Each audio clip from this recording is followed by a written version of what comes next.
So hello students, today we are going to start our chapter 4, which name is integers, and this class is for class 6. Okay, let me introduce you a chapter. Our chapter is integers. Okay, so let's start it to read it out first. I think the screen is clear to you. Yeah, so let's start it our 4th chapter, whose name is integers. Okay.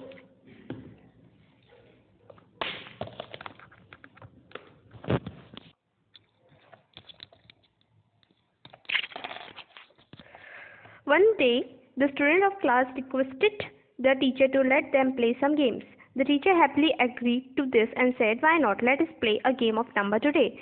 She said, "All of you write any single digit number in your notebook, multiply it with 2, subtract 12 from the obtained product and tell me the answer." So एक दिन क्या होता है, जो students होते हैं, जो विद्यार्थी होते हैं, वो अपने टीचर से बोलते हैं कि हमें गेम खेलना है मैम करके। तो वहाँ की जो टीचर होती है, तो वो कहती है कि हाँ चलिए एक गेम खेलते हैं। वो गेम कैसे होता है? नंबर्स का गेम होता है।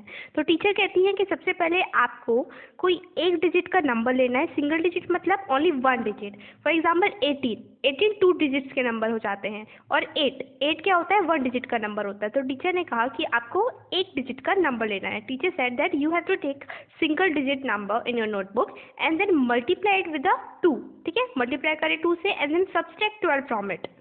ठीक है, and obtain product tell me the answer. सबसे पहले उन्होंने एक नंबर लेने के लिए कहा, फिर कहा कि उसे 2 से मल्टीप्लाई करो एंड देन सब्सट्रैक्ट करो उसमें 12 और फिर मुझे आंसर बताओ। Okay,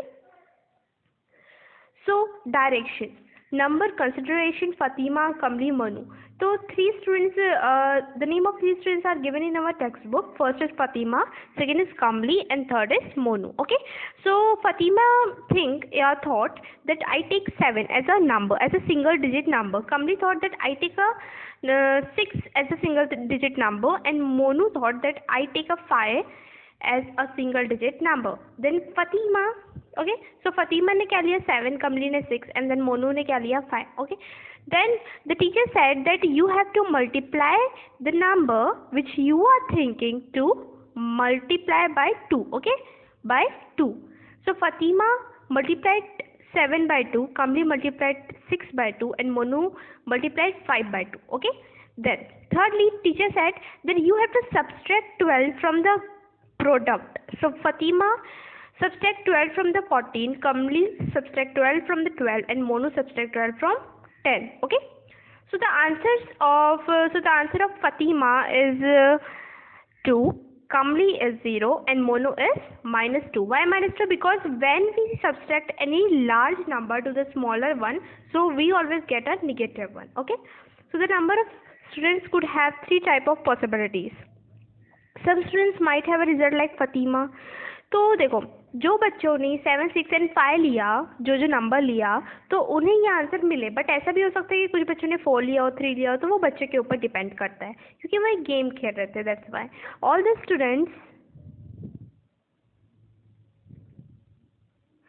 the students who were in situation like Monu asked the teacher, "What should we do?" The teacher said, "Let us understand the problem first." तो देखिए, मोनू जो थी, उसका आंसर एक्चुअली में 10 आया और उसमें से 12 माइनस करने कहा उन्हें। तो मोनू को ये समझ नहीं आया कि मैं 10 में से 12 कैसे माइनस कर सकती हूँ, मैं कैसे कर सकती हूँ, है ना। मोनू को ये समझ नहीं आया। तो टीचर ने कहा कि ठीक है, सबसे पहले हम एक प्रॉब्लम समझते हैं। वो प्रॉब्लम क्या है हम देखते हैं यहाँ पे। Suppose there is a bamboo fixed vertically in your village pond.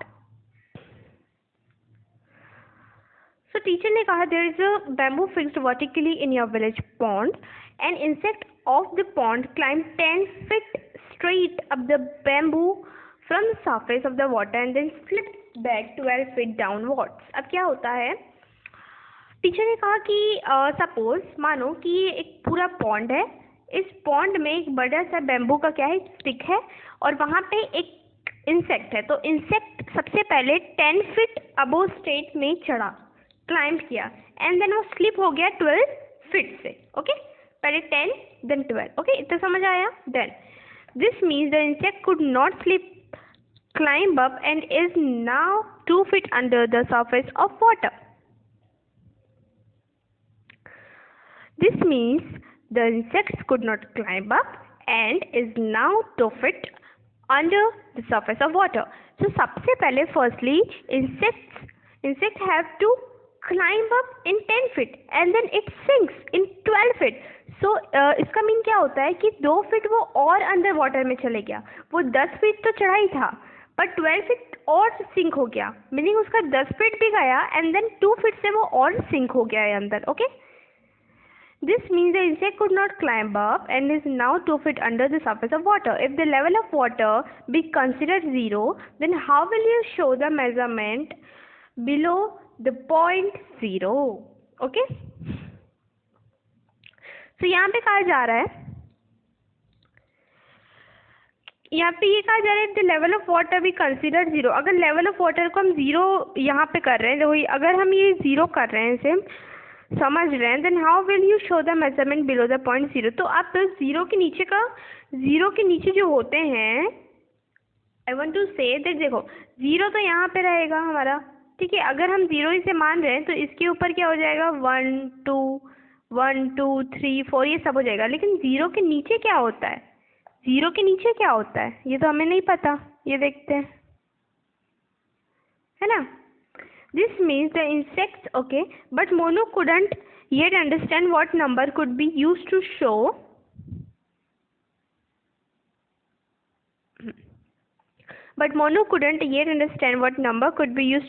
ten minus 12. He said, I still can't understand what to do with my problem. Then the teacher played another game of dice and scale.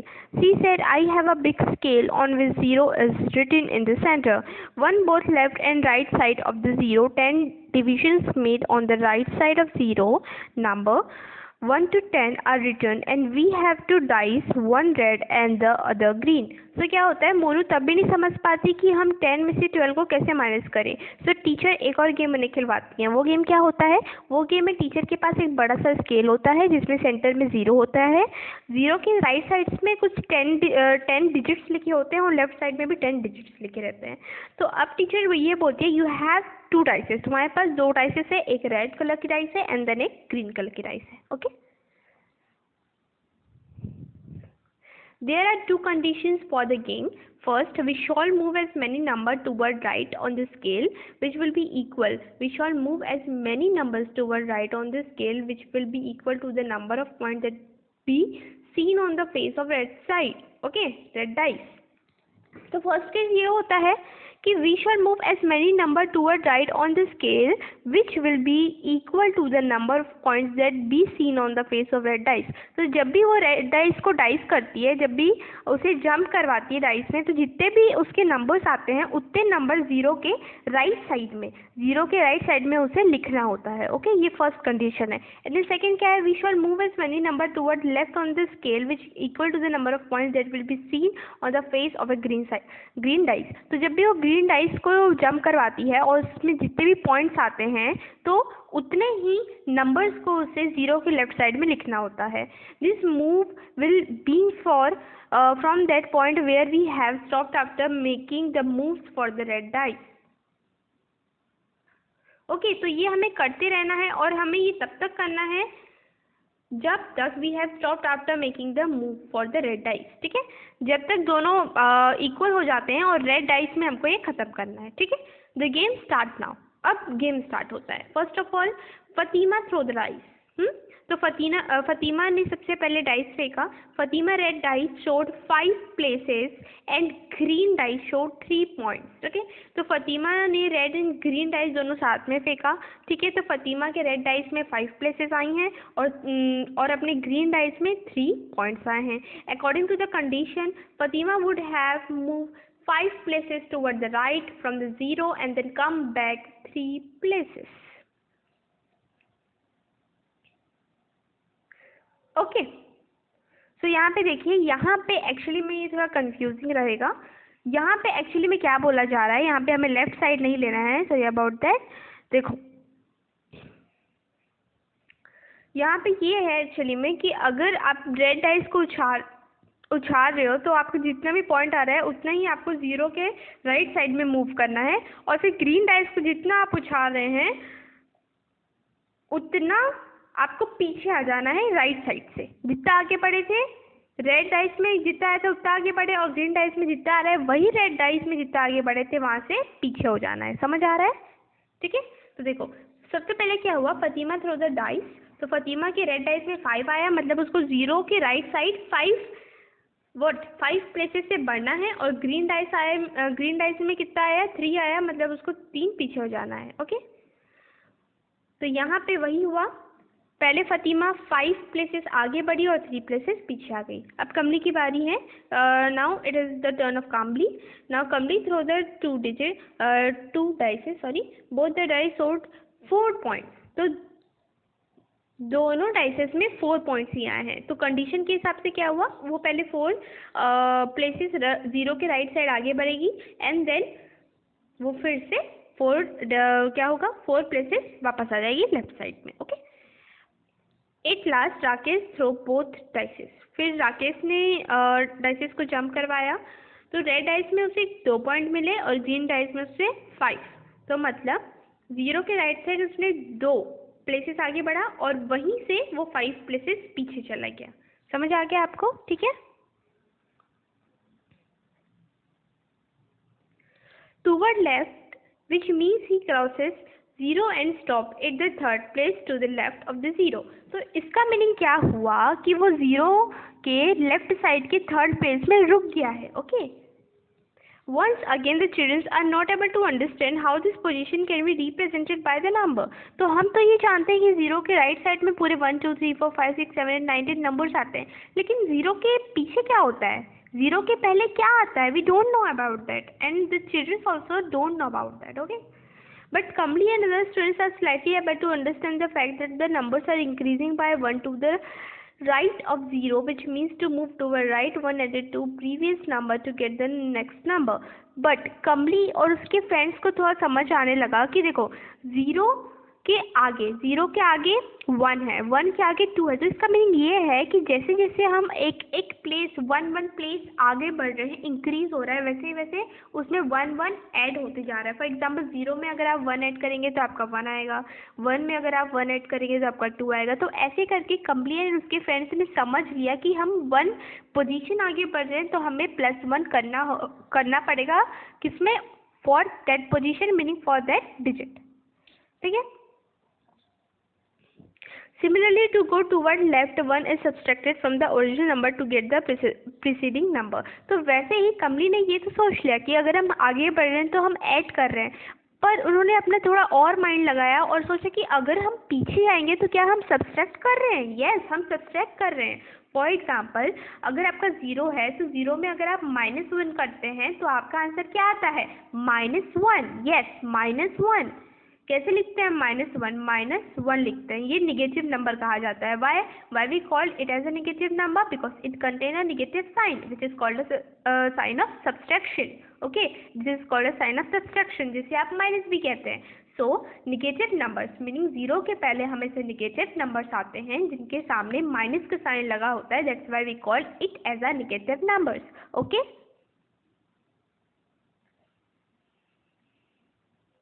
I think आपको समझ आ गया होगा। मैं एक बार और repeat करती हूँ। देखो 0 के पहले जो नंबर्स आते हैं वो all the numbers which are present behind or before the zeros are known as negative numbers. Why they are called negative numbers? Because they contain the sign of negative, meaning subtraction. Okay.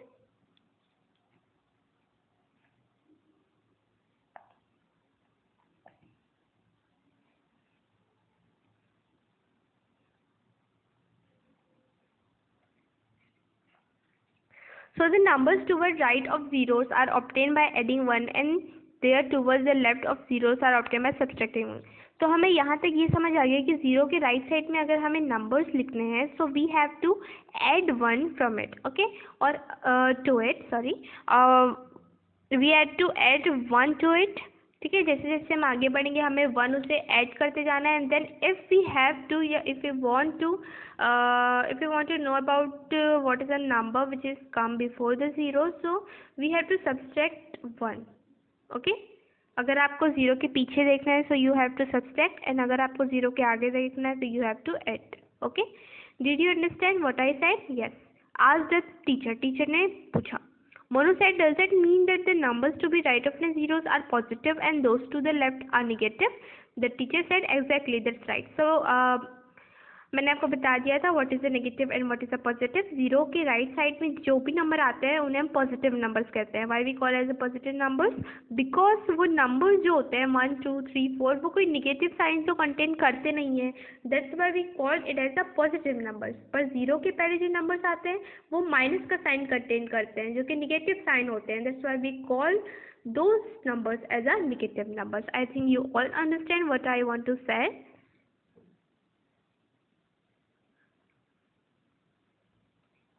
If we subtract one numbers from zero, okay, then अगर अगर we want to know what number comes before the zero and what number comes before the number which is come before the zero. अगर हम ये जानना चाहते हैं तो हमें क्या करना है, 1 माइनस करते जाना है. तो जीरो से आप 1 माइनस करो, so you got a -1. Okay, then if you subtract -1 from -1, okay, -1 from -1, so you get what, -2. okay, ये कैसे हुआ मैं आपको बताऊंगी धीरे धीरे. Please concentrate here. okay, if we subtract -1 or if we just subtract the -1 from -2, so we get a -3, and then if we subtract the -1 from -4, so we get a -5. in this way you get a negative numbers. yes, अब ये हम कैसे कर रहे हैं ये हम धीरे धीरे समझेंगे. Therefore Rakesh's position is at -3 because this will be the value of the third division to the left of 0. तो ये सब सॉल्व करने के बाद हमें पता चला कि जो राकेश है उसकी पोजीशन है -3. Similarly all the numbers toward the left of zeros, okay, -1, -2, -3, -4, -5, etc. would be negative numbers. Yes, we know why we call it as a negative number, because it is contain the negative sign. As we move toward left, the number values would become less and greater negative numbers would be obtained. आपको अपने mind में एक बात रखनी है कि 4, 5, 6 this all are bigger number, but if we talk about -4, -5, -6, so जैसे जैसे नंबर बड़ा होते जाएगा which contain a negative sign. For example आपको बोला जाएगा कि 65 बड़ा है कि 75, तो श्योरली आप बोलोगे कि 75 बड़ा है. Why? Because it is a bigger. But in the case of negative sign, अगर 75 माइनस साइन कंटेन करता है, आई वांट टू से अगर आपको बोलेगा कि 65 बड़ा है या -75 बड़ा है, तो आप बोलेंगे 65. वाई? बिकॉज जैसे जैसे निगेटिव साइन वाले नंबर बड़े होते जाते हैं तो उनकी वैल्यू कम होते जाती है. ओके, जैसे यहाँ पे आपको बोला जा रहा है 8 या -17 बड़ा है. 8 बड़ा है कि -17? तो देखो 17 तो बड़ा है हमें पता है, लेकिन ये माइनस कंटेन कर रहा है. That's why it is a smaller than 8. Okay, समझ आ रहा है? ठीक है.